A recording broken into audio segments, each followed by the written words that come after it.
Hello everyone, my name is Jyoti Rajput और आज हम पढ़ेंगे इम्पोर्टेंस ऑफ एनवायरमेंटल स्टडीज़।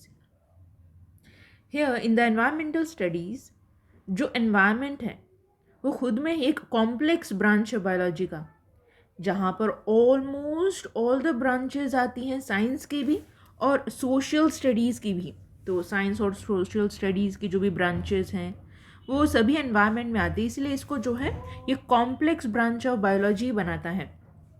तो एनवायरनमेंट को अगर स्टडी करना है then we need to study the other subjects also like biology, chemistry, physics, geography, resource management, economics as well as the population issues also. So इसीलिए जो भी scope है environmental studies का वो काफ़ी ज़्यादा वाइड है और here there are number of aspects of every major discipline. We live on the earth, and on the earth there are various types of natural resources, and all the natural resources जो भी present है they all are limited. That is why sustainable use of these natural resources are essential.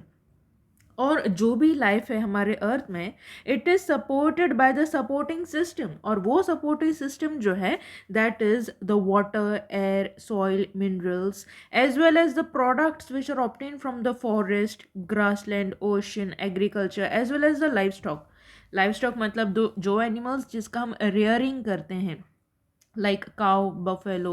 Okay, so वो animals को हम livestock बोलते हैं। So these are also important, और ये सभी चीज़ें जो है ये सब की सब ये जो है these are the life supporting system. अगर ये है then only we and other living organisms are able to survive on the earth. Further, here without these the life is going to be impossible on the earth. So इसीलिए अगर इन्हीं resources का constant use किया जाता है तो ये resources जो हैं कभी ना कभी ज़रूर श्रिंक होते चले जाएंगे, और इनका जो इन रिसोर्सेज का अगर ओवर यूटिलाइजेशन किया जाता है या तो फिर मिस यूज़ किया जाता है it is going to be harmful for the earth.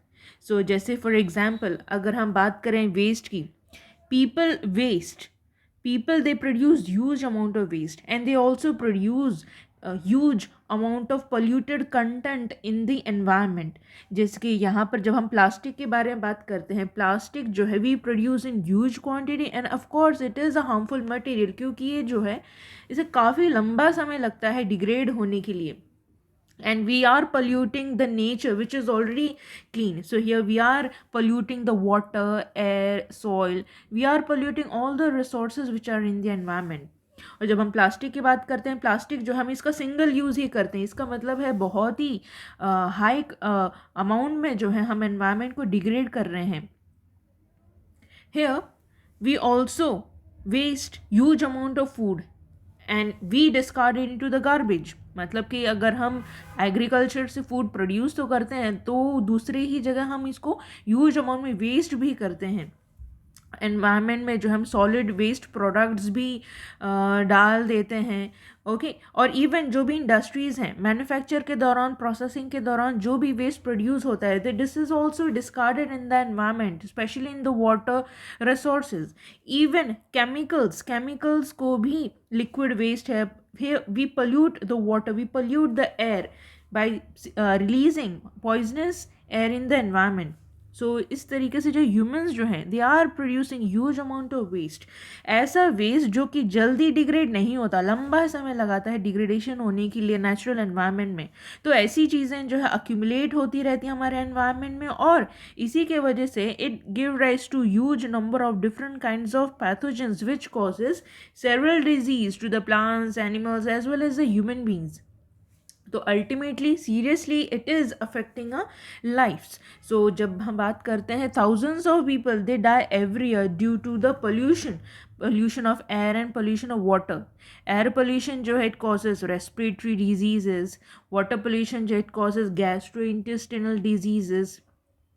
The pesticides जो कि एग्रीकल्चर में यूज़ किया जाता है, तो हियर एग्रीकल्चर में जैसी पेस्टिसाइड यूज़ करते हैं this pesticide they are present on the agricultural crop, they are consumed by the human, so they causes cancer, even the congenital abnormalities। Congenital abnormalities means ये ऐसी डिजीजेस हैं जो कि since birth पाई जाती हैं, उसको हम कंजेनाइटल डिजीजेस बोलते हैं।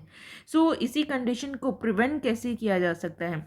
तो it is here the duty of each and every person जिसको सीरियसली इस टॉपिक के ऊपर सोचने की ज़रूरत है और उनका एक्टिव पार्टिसिपेशन ज़रूरी है फॉर दी प्रेशियस एनवायरनमेंट।